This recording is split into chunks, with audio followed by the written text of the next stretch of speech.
अस्सलाम वालेकुम, मैं हूं अफसा कोमल। ये एक ट्रांसमिशन मुसलसल डॉन न्यूज़ पे आप देख रहे हैं और बदलते हुए हालात हम भी देख रहे हैं। इस वक्त हो क्या रहा है पंजाब में?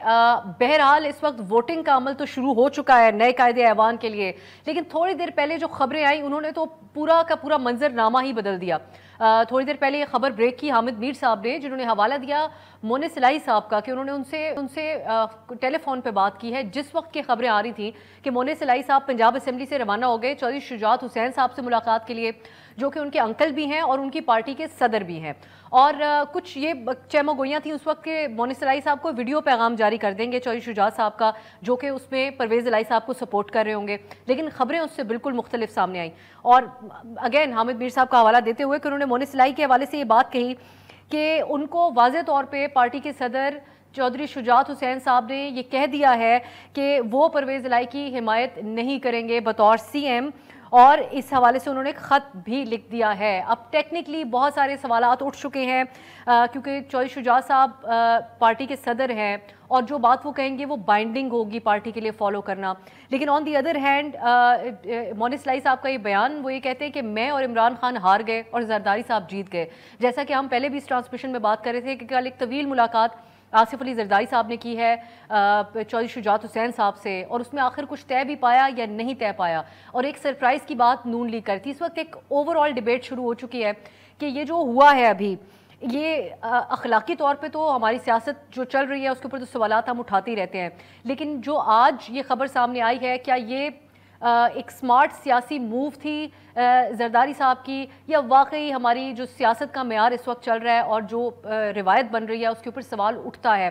तो हम जैसे जैसे मज़ीद खबरें भी हमें मिलेंगी हम इस ट्रांसमिशन का हिस्सा बनाते रहेंगे। अभी हम गुफ्तगू का आगाज़ करते हैं। मेरे साथ कराची से मौजूद हैं मुबशिर जैदी साहब, bureau chief Dawn Lahore Mohammad Bilal साहब भी हमारे साथ हैं लाहौर से, और हमने माजिद निज़ामी साहब को भी दावत दी है जो कि सीनियर तज्ज़ियाकार हैं और वो पंजाब के जो ख़ासकर मुल्क भर के इंतखाबी मामलात के ऊपर नज़र रखते हैं और पंजाब के ऊपर गहरी नज़र रखे हुए हैं तीनों शख्सियात की तरफ से। और हमने इस वक्त रब्ता किया है सलाउद्दीन अहमद साहब से, जो कि साबिक सदर हैं सिंध हाई कोर्ट बार के, सीनियर लॉयर हैं।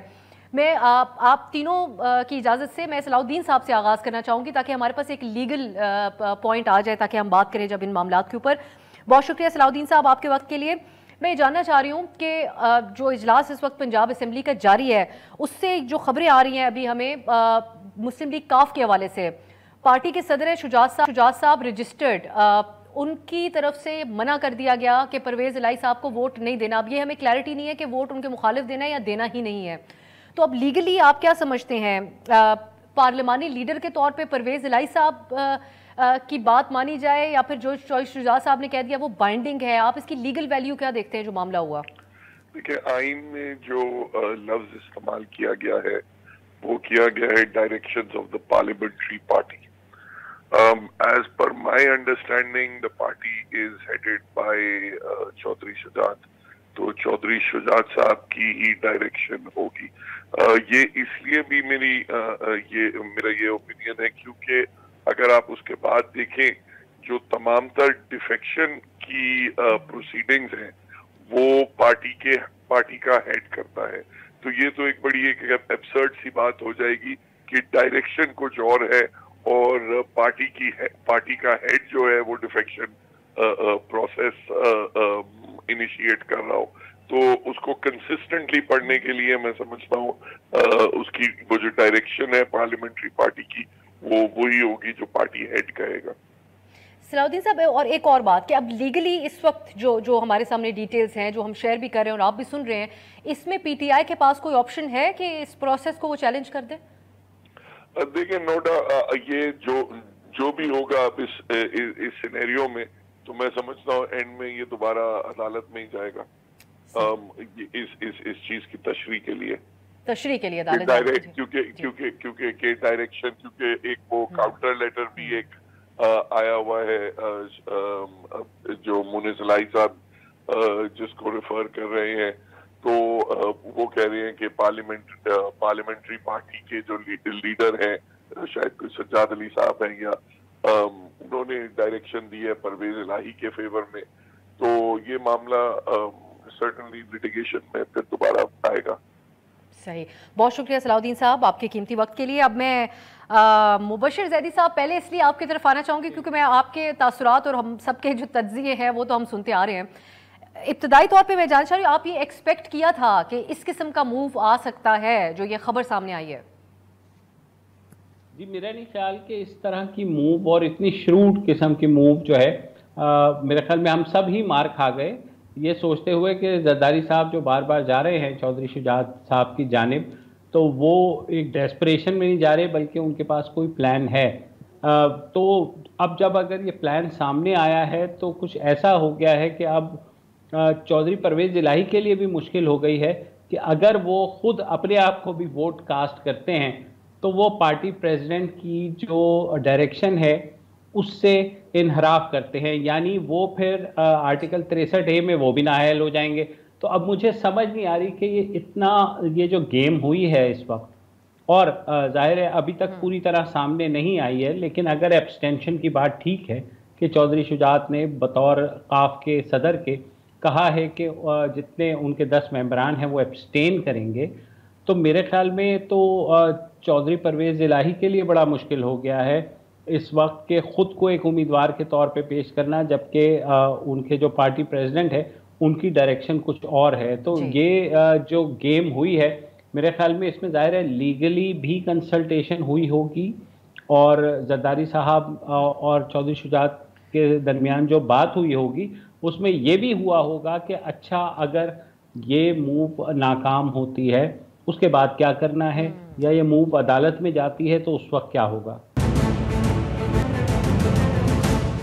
माजिद निज़ामी साहब, आपकी नज़र में ये क्या इसको कहा जा सकता है कि एक दिलचस्प मूव था, या जिस तरह मैंने आगाज़ में कहा कि अब जब अवाम इसको असेस करें कि अभी क्या हुआ है तो इसको एक स्मार्ट सियासी मूव जरदारी साहब की तरफ से कहा जा सकता है, या फिर वही अखलाकियात के ऊपर सवाल उठता है और अवाम के वोट को इज्जत देने का सवाल उठ जाता है इसके ऊपर कि इस किस्म के, और फिर शुजात साहब पहले कहाँ थे इस किस्म का फैसला सादर करने के हवाले से? जी बहुत शुक्रिया। इसमें पहला नुक्ता तो ये है कि चौधरी शुजात हुसैन की तरफ से ऐसा आइनी कदम उठाने के लिए इसको खुफिया रखना इसलिए ज़रूरी था कि इसका काउंटर तैयार किया जा सकता था, तो इसलिए पहली बात यह है कि उन्होंने इस चीज़ को खुफिया रखा। दूसरी बात यह है कि जो मुस्लिम लीग काफ के इस वक्त पार्लिमानी लीडर हैं पंजाब असम्बली में, साजिद अहमद भट्टी, ये सेक्रेटरी पंजाब असम्बली मोहम्मद ख़ान भट्टी के भतीजे हैं, और इन्होंने आज़ाद हैसियत में इलेक्शन लड़ा था और उसके बाद मुस्लिम लीग काफ में शमूलियत इख्तियार की थी।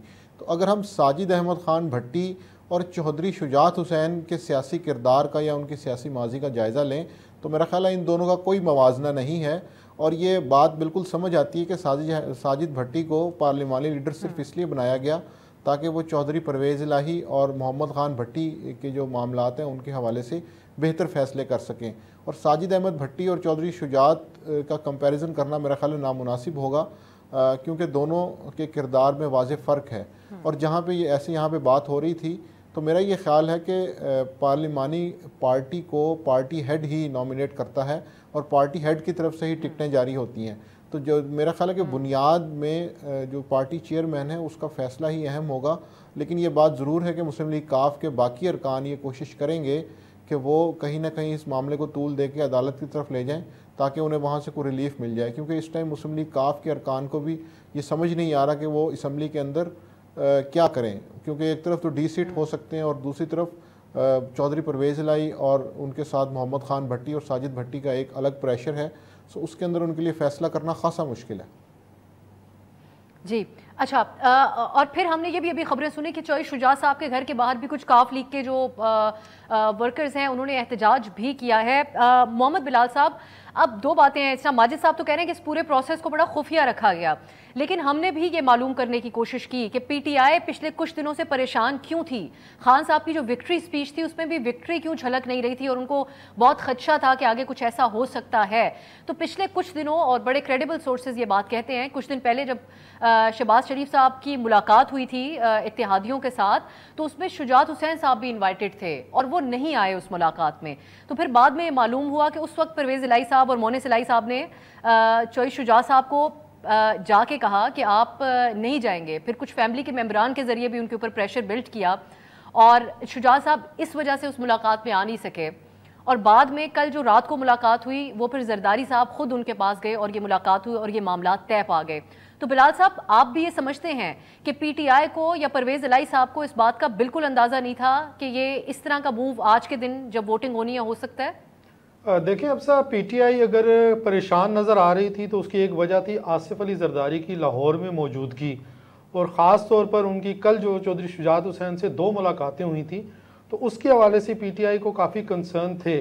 कल आपने देखा था कि पीटीआई के काफ़ी लीडरान, उनमें खुद पीटीआई चेयरमैन इमरान खान ने भी आसिफ जरदारी की लाहौर में मौजूदगी पर काफ़ी सवालात उठाए थे, और हमने देखा कि आसिफ जरदारी कल जब चौधरी शुजात हुसैन से मुलाकात करने के बाद रवाना हो रहे थे, तो अगरचे ये सामने एक इम्प्रेशन ये आ रहा था कि शायद वो उस हद तक कायल नहीं कर सके चौधरी शुजात हुसैन को, लेकिन आसिफ जरदारी जो थे वो विक्ट्री का साइन बनाते हुए, मुस्कुराते हुए निकले, और आज हम देख रहे हैं कि शायद उनकी जो मुलाकात थी उसका रिजल्ट सामने आता हुआ नज़र आ रहा है। 2 खतूत का जिक्र किया जा रहा है। एक तो ख़त वो है जो अब तक मीडिया ये रिपोर्ट कर रहा है कि चौधरी शुजात हुसैन ने डिप्टी स्पीकर को लिखा है और अपने अरकान को ये कहा है कि वो इस आज का जो इलेक्शन है, वोटिंग प्रोसेस, इसमें एब्सटेन करेंगे, हिस्सा नहीं लेंगे। तो दूसरा ख़त मोनस इलाही ने अब से कुछ देर पहले अपने ट्वीट में शेयर कर दिया है, जिसमें उन्होंने ये बताया है कि जो कल पहले पीटीआई और काफ लीग की पार्लिमानी पार्टी का एक जॉइंट सेशन हुआ था, उसमें भी ये मुत्तफ़िका फैसला हुआ था कि परवेज़ इलाही सीएम के कैंडिडेट होंगे, और उसके बाद खुद जो काफ लीग की अपनी पार्लिमानी पार्टी की मीटिंग हुई थी उसमें भी ये फैसला किया गया था कि परवेज़ इलाही सीएम के कैंडिडेट होंगे। अगर कोई वोट जो है वो उनके दूसरे कैंडिडेट को देता है, मुखालिफ कैंडिडेट को, तो भी डिफेक्शन क्लास लगेगी, और अगर एब्सटेन करता है, जिस तरह के आज के ख़त में चौधरी शुजात की जानिब से बताया जा रहा है कि हिदायत की जा रही है, तो उस पर भी डिफेक्शन क्लास लगेगी। तो यूँ मोनस इलाही और जो चौधरी शुजात है, इनके दरमियान अब हमें इख्तलाफात वाजे होते हुए नज़र आ रहे हैं कि अब मोनस इलाही भी काफ़ी चीज़ें जो हैं वो पब्लिक कर रहे हैं कि पार्टी का डिसीजन कुछ और है, और चौधरी शुजात ने जो एक एक्शन लिया है डिप्टी स्पीकर को ख़त लिख कर, वो और है। तो इख्तलाफात ज़रूर हैं। जैसा कि आपने जिक्र किया कि चौधरी शुजात की रिहाइशगाह के बाहर, तो आज काफली के कुछ कारकुन हैं चौधरी शुजात के घर के बाहर, वहाँ पर उन्होंने एहतजाज किया, और उन्होंने इस बात पे भी सवाल उठाया, गम गुस्से का इजहार किया कि जब PMLN जो है वो जरदारी के साथ है, तो जरदारी क्यों चौधरी शुजात से रोज़ मुलाकात करने के लिए यहाँ पर आ रहे हैं। पार्टी की तरफ से कैंडिडेट जो हैं वो परवेज़ इलाही हैं, और मोनस इलाही और परवेज़ इलाही के जो फैसले हैं उसको सपोर्ट किया जाना चाहिए चौधरी शुजात की जानिब से भी और पूरी पार्टी की जानिब से भी। तो इस तरह रिफ्ट जो है वो विदिन चौधरी जो बरादरान हैं उनके दरमियान अब वाज़े होती नज़र आ रही है।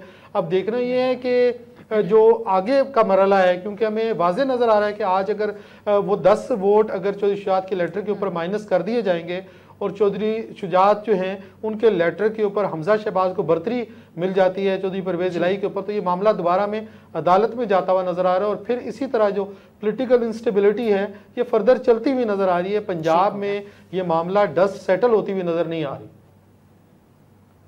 बिल्कुल सही। और फिर जो अब आप बात कह रहे हैं उससे अंदाजा है, 2 सवालात उठते हैं। एक तो ये कि जो विक्ट्री का साइन था उस दिन वो बेमानी नहीं था जरदारी साहब की तरफ से, लेकिन काफ लीग के अंदर जो इख्तलाफात हैं ये क्यों इसका अंदाजा नहीं लगाया गया था दूसरी तरफ से, और अब आगे क्या हो सकता है? ऑब्वियसली इस पर एक शॉर्ट ब्रेक के बाद बात करते हैं।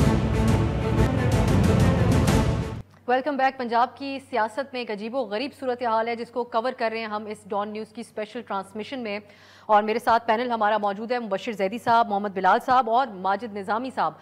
मुबशिर जैदी साहब, अब एक और मामला है जो मरियम नवाज का आज का ट्वीट भी है, उसमें वो ये कह रही हैं कि मुस्लिम लीग नून ये बात भूली नहीं है कि हमारे साथ क्या ट्रीटमेंट किया गया था। अब जो रूल्स हैं वो गेम के रूल्स जो है वो सबके लिए एक जैसे होंगे। ठीक, जैदी साहब आपकी तरफ आने से पहले हमें कमर ज़मान कायरा साहब ने ज्वाइन किया, मैं एक कमेंट उनका हासिल करना चाहूँगी। कायरा साहब, जहाँ पर इस वक्त हम सब इस बात को डाइजेस्ट करने में थोड़ा वक्त लगा रहे हैं कि जो मोनस इलाही साहब के तवस्सुत से शुजात साहब का पैगाम मीडिया के ऊपर ब्रेक हुआ है, लेकिन ऑन दी अदर हैंड इस वक्त ये भी सवाल उठाया जा रहा है कि पंजाब की आवाम ने अपना वोट दिया तो उसके रास्ते में रुकावट डाली जा रही है। बेशक एक जमहूरी तरीका हो या टेक्निकली करेक्ट पॉलिटिकल मूव भी हो, लेकिन ये हमारे जमहूरी निज़ाम के ऊपर बहुत बड़ा सवाल छोड़ देगा। कायरा साहब से हम दोबारा रब्ता करने की कोशिश करते हैं। ज़हीर साहब, फिर आप ही कहिएगा कि मरियम नवाज जो ये बात कह रही है कि गेम के रूल्स अब जो है वो सबके लिए एक जैसे ही होंगे और मुस्लिम लीग नून ज़्यादा बेहतर तरीके से प्ले करना जानती है, क्या ये इस बात का इजहार है कि डिसाइड कर लिया है हुकूमत ने कि अब मोरालिटी वगैरह की फिक्र नहीं है, जो भी होगा वो सियासत होगी? देखिए, एक चीज़ तो हमें ये यहाँ पे नोट करने की है कि वजारत उज़्मा से लेके पंजाब हुकूमत तक नून लीग को जरदारी साहब ने दिलवाई, और जरदारी साहब ने ही उन्हें कहा कि मैं जो हूँ आपको इंश्योर कराऊंगा कि ये सिस्टम लिपटा ना जाए। और कल जो उन्होंने कर दिया है और जिस तरह से विक्ट्री का निशान बना के वो गए थे, तो हम आप समझ रहे थे कि नहीं, ऐसा कुछ नहीं हुआ है और जो गेम है वो पीटीआई के हाथ ही है। मगर आज जिस तरह से चीज़ों ने अचानक पलटा खाया है, तो ये ज़रूर है कि जरदारी साहब जो है बहरहाल ये राउंड जीत गए हैं। अब आप उसमें कुछ भी कह सकती हैं, पॉलिटिक्स में जैसे कहते हैं कि it's the art of the impossible, तो वो उसके लिए एवरेज। और जहाँ तक मरियम की ट्वीट का सवाल है, तो देखिए जिस तरह से चौधरी परवेज़ इलाही ने रेजिस्ट किया था हमजा शहबाज की चीफ मिनिस्टरशिप का ओथ लेने के ऊपर, वो भी सबके सामने था। आपको याद है क्या किया था? वहाँ बंदे बुलवाए थे, लड़ाई हो गई थी, डिप्टी स्पीकर को मार के साथ मैन हैंडलिंग हुई थी। फिर स्पीकर ने ताले लगवा दिए थे असेंबली को। ऐवान अदल में जो है वो इजलास हुआ था। गवर्नर ने ओथ लेने से इनकार कर दिया था। लाहौर हाई कोर्ट को बीच में आना पड़ा। लाहौर हाई कोर्ट के चीफ जस्टिस ने ओथ लिया। तो मेरे ख्याल में ये मकाफात अमल भी है, मगर हमारी जमहूरियत के लिए बहरहाल ये अच्छी चीज़ नहीं है। ज़ई साहब, मुझे कायरा साहब ने ज्वाइन कर लिया, अब उनसे बात कर लेते हैं। बहुत शुक्रिया कायरा साहब आपके वक्त के लिए। जो मैं पहले आपसे जानना चाह रही थी कि जरदारी साहब का ये जो मूव है, हम सब सरप्राइज्ड हैं इससे, हैरत अंगेज बात लगी क्योंकि इस किस्म का अंदाज़ा नहीं था। लेकिन सवाल इस टाइम उठाया जा रहा है, जो ज़ई साहब ने भी उठाया, कि ये जमहूरियत के लिए इतना अच्छा दिन नहीं होगा ये जो मामला हुआ है। बेशक एक पोलिटिकली स्मार्ट मूव हो सकती है। ये फरमाइए बड़े एहतराम से कि जब हम अपोजिशन में थे और चौधरी परवेज इलाही साहब काफ लीग की तरफ से हमारे उम्मीदवार बने, चौधरी शुजात साहब ने उनका ऐलान कर दिया। रात को 1 बजे मिठाई खाई, खिलाई, खुशियां, सब ठीक हो गया। सुबह जाके 9 बजे 10 बजे तो खान साहब से मिले, बनी गाला विजिट किया और उनके उम्मीदवार बन गए। और उनके उम्मीदवार के तौर पे आके वो सारा अमल उन्होंने दोहराया जिसका जिक्र अभी कर रहे थे हमारे साथी। तो गुजारिश ये है, उस वक्त तो हमारे जमहूरी असूलों को कुछ नहीं हुआ, उस वक्त तो कोई बेअसूली भी नहीं हुई और यहाँ कोई लोग तोड़े भी नहीं गए। ये क्या है? क्या काफ लीग सिर्फ पीटीआई के साथ रहे तो जमहूरियत है, असूल है, कानून है, और अगर वो किसी दूसरी जमात के साथ अटैच हो जाए तो वो गुनाहगार हो गई है? काफ मुस्लिम लीग काफ को जितनी गालियां इमरान खान साहब देते थे और कौन देता होगा? क्या क्या कहते थे? इसी तरह एमकेएम है, एमकेएम कल उनके साथ थी तो हमारे साथ आ गई तो बहुत बुरी हो गई। वहां वाले भी इसी तरह है। तो मेरा ख्याल है कि इसको इस तनाजुर में देखने की जरूरत है कि कुछ चीजें हमारे ख्वाहिशों के मुताबिक नहीं भी होती, लेकिन हम क्या करें जब दूसरी तरफ से किसी असूल, किसी बात, किसी ज़ाब्ते, किसी कुलिये, किसी कायदे को मानने को तैयार नहीं है। सिर्फ पंजाब असेंबली नहीं, आप देखिए खान साहब पहले दावा करते थे कि ये मेरे खिलाफ अदम-ए-एतमाद नहीं ला सकते, फिर कहते थे लाओ मेरे खिलाफ अदम-ए-एतमाद। जब हम अदम-ए-एतमाद आ गए, उन्होंने बड़े शौक से, जोश से कहा मैंने अल्लाह का शुक्र अदा किया है, ये अदम-ए-एतमाद आए, फंस गए, छोड़ूंगा नहीं, आइंदा भी मैं ही आऊंगा। फिर उसके बाद जब अदम-ए-एतमाद नजदीक आ गई तो क्या किया?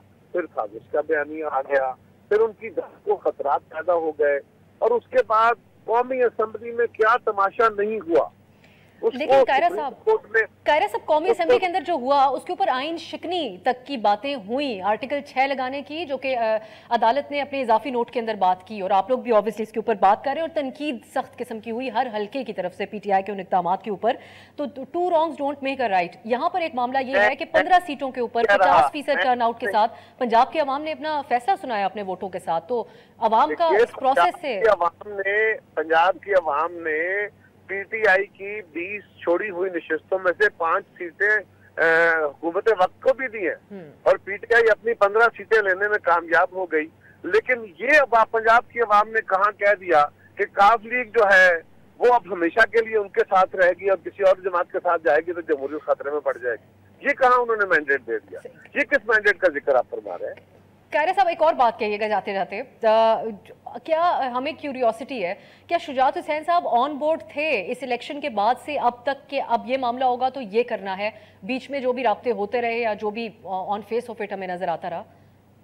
देखिए एक बात तो सिंपल है चौधरी शुजात साहब ने जरदारी साहब के साथ तय कर लिया कि हम आपका साथ देंगे। चौधरी परवेज इलाही साहब एन मौके पे वो बड़े आला असूल की बात करते, हम तो बेअसूल हो गए ना, वो आला असूल के ऊपर खड़े होकर चले गए और जमहूरियत को मजबूत कर गए कि वो खान साहब के साथ चले गए। अब अर्ज यह है कि चौधरी शुजात साहब पार्टी के लीडर हैं, वो पहले दिन से कह रहे थे कि ये बड़ा नामुनासिब हुआ है, बड़ी गलत बात है, परवेज इलाही ने गलत किया। उनके घर में एक बकायदा फसाद की कैफियत बन गई। अब उसके बाद चौधरी शुजात साहब अपनी बात के ऊपर खड़े रहे। उनका बेटा भी और उनका दूसरा मेंबर भी, दोनों हमारे भाई इस वक्त वजीर बने, कौमी असम्बली के मेंबर हैं और वजीर बने हैं। चौधरी साहब ने अपनी बात और अपना अहद और अपनी जमात की निभाई है। उन्होंने कोई बेअसूली तो नहीं की। एक बेअसूली की सजा चौधरी परवेज इलाही को सिर्फ ये दी है कि वो उन्होंने अपना एक आईनी और कानूनी हक इस्तेमाल करते हुए अपनी जमात को कहा है कि मेरा इस जमात के साथ इल्हाक नहीं हो सकता, इसके तो वोट नहीं देना। ये चौधरी शुजात ने अपनी बात का पास रखा है और चौधरी परवेज इलाही को बेहद की सजा दी है। बहुत शुक्रिया कायरा साहब आपके वक्त के लिए। कायरा साहब जो बात हमें बता रहे हैं उससे फिर अब यही नतीजा हम अखज़ करते हैं कि उनके बकौल शुजात साहब ने बदला ले लिया उस बात का कि जो वादा करके चौधरी शुजात हुसैन साहब अपनी उस तबीयत के साथ इस्लामाबाद आए थे वोट ऑफ नो कॉन्फिडेंस से पहले, लेकिन परवेज इलाही साहब पहले इस तरफ वादा करके फिर खान साहब से मिल गए थे बनी गाला जाकर। एक ब्रेक की तरफ जाते हैं, इस बात को नोट करते हैं। जो पैनल हमारे साथ मौजूद है, एक ब्रेक के बाद खुश आमदीद। हम बात कर रहे हैं पंजाब में इस वक्त जो सूरत हाल है। अभी जो इत्तलात हैं वो ये है कि असेंबली के अंदर वोट कास्ट किए जा रहे हैं, काफ लीग के अरकान की तरफ से वोट कास्ट किए जा रहे हैं, लेकिन उनकी क्या हैसियत होगी, क्या डिप्टी स्पीकर उसको काउंट करेंगे नहीं करेंगे, एक सवाल है। हमारे साथ इस वक्त फ़ारूक हबीब साहब मौजूद हैं, PTI के रहनुमा और साबिक वज़ीर भी हैं। फ़ारूक साहब बहुत शुक्रिया आपके वक्त के लिए। अब ये जो आज खबर सामने आई और जो एकदम सूरत हाल तब्दील हो गई चौधरी शुजात साहब के हवाले से, अभी हमने कायरा साहब से सवाल किया और हमने अखलाकी तौर पे ये क्या दुरुस्त है उसका सवाल, तो उन्होंने एक और सवाल आप लोगों की तरफ थ्रो कर दिया कि जब शुजात साहब वादा करके गए थे PDM से तो उसके बाद परवेज इलाही साहब ने भी तो अपना फैसला बदल लिया था। वो कहते हैं वही सिलसिला हुआ जिसको मकाफाती अमल कह रहे हैं वो। आपका क्या रिएक्शन है इसके ऊपर? नहीं देखिए, मकाफात का मामला नहीं है। काफी के 10 अरकान सूबाई असम्बली हैं, वो परवेज इलाही के साथ सूबाई असम्बली के अंदर खड़े हैं और जो PTI के कुछ 76 अरकान हैं वो भी परवेज इलाही के साथ खड़े हैं। तो इसमें मकाफात अमल वाला तो मामला कुछ भी नहीं है। अब जो कुछ भी कर रहे हैं ये तमाम चीजें जो है वो गैर आईनी और गैर कानूनी है। अब डिप्टी स्पीकर का कंडक्ट देखना है। अभी वोटिंग हो रही है, वोट उन्होंने डाल दिए हैं तमाम जो काफ लीग के अरकान थे उन्होंने। अब उसमें तो कोई गुंजाइश अभी नहीं रह गई और उनका जो पार्लियामेंट्री लीडर है साजिद भट्टी, उसका लेटर भी सामने आ गया हुआ है और आर्टिकल 63A अगर आप पढ़ लें उसकी शिक दी तो पार्लियामेंट्री पार्टी जो है जो डायरेक्शन देती है वो फॉलो होती है। तो मैं समझता हूँ कि अल्टीमेटली जो है वो परवेज इलाही आज के चीफ मिनिस्टर हैं और नून लीग को जो है वो उस रोंदू बच्चों की टीम का हाल कर रही है जो कहते हैं हम कुछ भी खराब कर देनी है और विकेट भी उठा के भाग जाना है, इक़्तिदार ना इनके हाथ से जाए, बस ये मामला। फारूक साहब वो ये कह रहे हैं नून लीग का मौक़िफ़ ये है जो मरियम नवाज ने ट्वीट किया, वो कहते हैं कि हम भूले नहीं हमारे साथ क्या ट्रीटमेंट हुआ था, अब जो गेम के रूल्स है वो हम सेट करेंगे और कोई फर्क नहीं पड़ता हमें इस चीज़ से, हमें भी ये इस तरह से प्ले करना आता है। तो आप लोगों के बारे में कह रहे हैं आर्टिकल 5 का इस्तेमाल कर दिया, डिप्टी स्पीकर की रूलिंग हो गई, पिछले इजलास के अंदर जो इंतखाब होना था उसको डिले किया गया, तो कह रहे हैं हम भी अब उसी तरीके से प्ले करेंगे। नहीं देखें, मामला ये है कि अब तो सुप्रीम कोर्ट का हुक्मनामा बड़ा वाज़ेह है ना कि 22 तारीख को जो है वो पोलिंग होनी है, 4 बजे होनी है, 4 बजे से भी 6 बजे किया है। वो कंटेम्प्ट की दरखास्त है वो सुप्रीम कोर्ट के अंदर पेंडिंग है। इनका जो दिल करता है ये उसको कर लें, लेकिन पाकिस्तान के अंदर अदालतें भी मौजूद हैं। एक और बात मैं समझता हूँ कि हम भी हक बजाने में देखने के अंदर अदालतें रात को भी खुलती रही हैं और इंसाफ जो है वो मिलता रहा है। आइन की बालादस्ती उन्होंने कायम की है, तो यहाँ भी आइन की बालादस्ती तो कायम होनी है। एक और बात वो ये कि ये हमारा हम मुश्तरका तौर पे क्यूरियोसिटी तो है कि खान साहब पहले से ही खुश नहीं थे, विक्ट्री के बाद से परेशानी या तशवीश का इजहार वो कर रहे थे कि ऐसा खदशा हो सकता है, लेकिन क्या इस बारे में मालूम नहीं था परवेज इलाही साहब को भी कि शुजात हुसैन साहब क्या सोच रहे हैं और वो अपना इरादा बदल सकते हैं? नहीं देखें, ये तो उनकी अपनी पार्टी का मामला है, ये उनका मामला है, वो उनको PTI को मालूम था, इदराक था इस बात का? नहीं, हमारे तरफ से तो देखें परवेज इलाही हमारे उम्मीदवार हैं, उनके जो 10 के 10 अरकान हैं उन्होंने अपना वोट भी कास्ट कर दिया है। अब अदराक वाला मामला जो है वो मादी का हिस्सा हो गया ना। अब मैटर ये करता है कि पार्टी हेड ने अगर कोई लेटर लिखा है और वो लेटर अभी तक ना मीडिया में सामने आया, उस लेटर की बाज़गश सामने आती रही है, वो लेटर कब लिखा गया है, किस तरह लिखा गया है, उसके अंदर नीयत क्या है, ये तमाम चीजें तो जो है वो असेस होंगी। अच्छा। लेकिन वो वोट अपना कास्ट कर चुके हैं परवेज इलाही को। इसका मतलब ये है कि परवेज इलाही साहब के साथ उनकी पार्लियामेंट्री पार्टी जो सूबाई असेंबली की है वो उनके साथ खड़ी है, और सिर्फ अक्सरियत नहीं खड़ी, सारी पार्टी साथ खड़ी है, तो ये चीज मैटर करेगी। बहुत शुक्रिया फरूक हबीब साहब आपके वक्त के लिए। अब माजिद निजामी साहब दोबारा आपकी तरफ आऊंगी ये सवाल लेके कि अब सिर्फ फरूक साहब को आपने सुना, वो इस बात के ऊपर पूरा एतमाद है कि जो पार्लिमानी लीडर है साजिद भट्टी साहब उन्होंने कह दिया।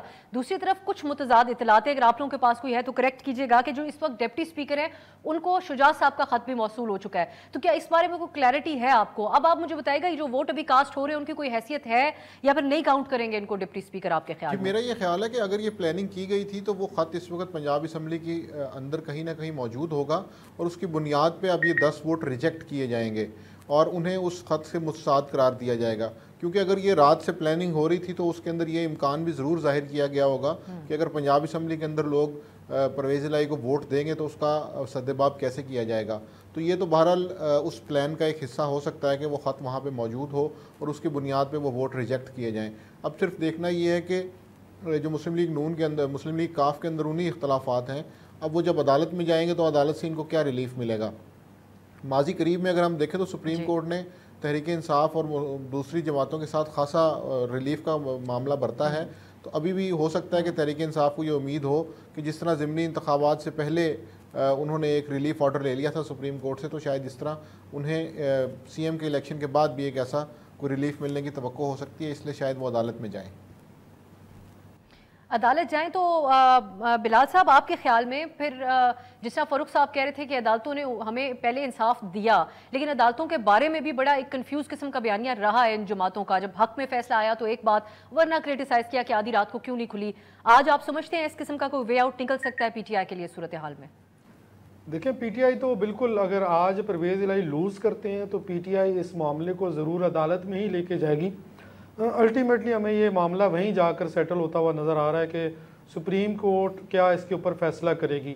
जो आर्टिकल 63 है अगर उसको हम देखें तो उसमें वाकई ये मेंशन है कि पार्लियामेंट्री पार्टी जो डिसीजन लेगी उसके मुताबिक जो है वो अरकान चलेंगे। इवन अगर वो एब्सटेन भी करते हैं, अब तो हमने देख लिया कि एब्सटेन नहीं हुआ क्योंकि जो लीग के जो MPs हैं उन्होंने वोट कास्ट कर दिया है परवेज इलाही के हक में, तो उसमें तो ये भी मेंशन है कि अगर वो एब्सटेन कर लेते हैं तो भी उनके ऊपर ये क्लास जो है वो इम्प्लीमेंट होगी।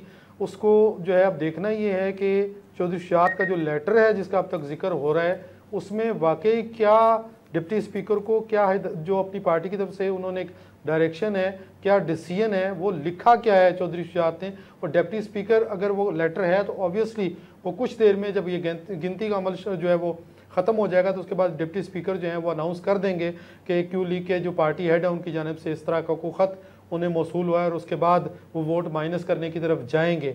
अगर ये वोट माइनस होते हैं तो ऑब्वियसली ये मामला जाना अदालत में ही है और फिर अदालत ने ही इसको सेटल करना।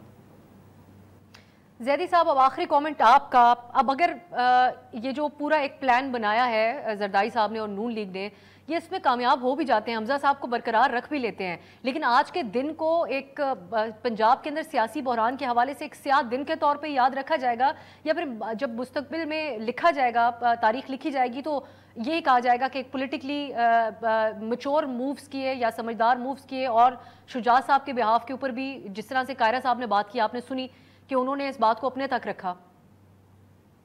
देखिए अब सब मेरे तो ख्याल है कि ये जो बहरान चल रहा है ये मजीद बड़े बहरानों को जन्म देगा।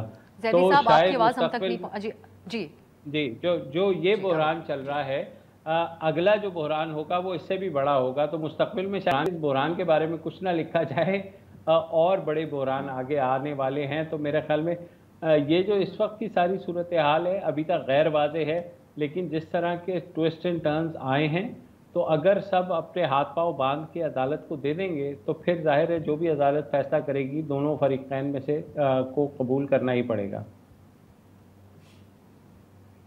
जो भी अदालत फैसला करेगी, और अब लगता यही है और आप तीनों का भी यही ख्याल है कि मामला पीटीआई अदालत लेकर जाएगी। लेकिन देखते हैं अभी इजलास में क्या मामला होता है, क्या डिप्टी स्पीकर ये वोट्स काउंट करते हैं जो काफ लीग की तरफ से डाले गए हैं। और ये एक मौक़िफ़ भी बहुत स्ट्रॉन्ग मौक़िफ़ है कि उनके पार्लिमानी लीडर का ख़त इस वक्त मौजूद है जिसके अंदर इजलास में फैसला हुआ था कि परवेज़ इलाही साहब को वोट डाला जाएगा। देखते हैं आगे क्या होता है। बहुत शुक्रिया मुबशिर जैदी साहब, मोहम्मद बिलाल साहब और माजिद निज़ामी साहब, तीनों हमारे साथ मौजूद। एक्सपर्ट ओपिनियन आपने सुना। अब आज का इजलास ही फैसला करेगा कि आगे मामला किस तरफ जाते हैं। उम्मीद करते हैं कि पंजाब सूबे के अंदर, जो कि अहम तरीन सूबा है, एक नया बहरान जन्म न ले। इजाज़त दीजिए, खुदा हाफिज़। हर पीर से जुमा अपने फेवरेट शो न्यूज़ आई को यूट्यूब पर देखने के लिए डॉन न्यूज़ के ऑफिशियल यूट्यूब चैनल पर आइए, उसको सब्सक्राइब कीजिए और बेल आइकन को प्रेस कीजिए।